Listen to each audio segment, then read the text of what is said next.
that was given to Yaqub alayhi salam, so they say, after he was wrestling with an angel, symbolically shows how the children of Israel fight against God, wrestles against God. While the Muslims, Islam comes from the word submission, which means to submit to God, to submit, not to fight against God, right? So these are two different types of people, or two different types of religions, where the word etymologically manifests what they are about. It says, "O my people, enter the holy land which Allah has destined for you to enter." So what this verse is, and the whole context of this verse, is when the children of Israel was exiled from Egypt. And in this verse, Moses says to his people, enter the land. And not only enter the land, but they were commanded to fight for this land.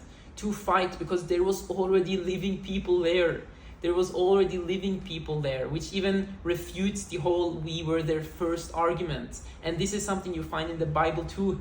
There was already people from before which are not Bani Israel in the Holy Land. And so God told children of Israel, go into the land and conquer it in my name. They replied, "O Moses, there is an enormously powerful people there. So we will never be able to enter it until they leave. If they do, then we will enter." So the whole point here is that they refused to obey Moses. They refused to obey Allah here, and they were punished with 40 years of wandering in the desert blindly, up until that Allah replaced their entire generation for not obeying the Prophet Musa alayhi salam. The Quran accepts the historical fact that the children of Israel were given the Holy Land back in the past. Or in better words, it was told by Moses to enter it after their exile in Egypt.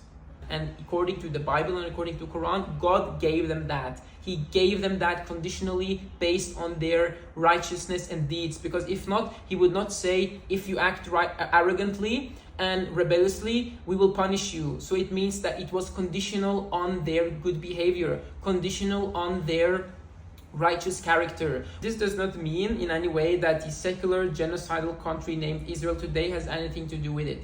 Israelites were exiled. This was a punishment from God.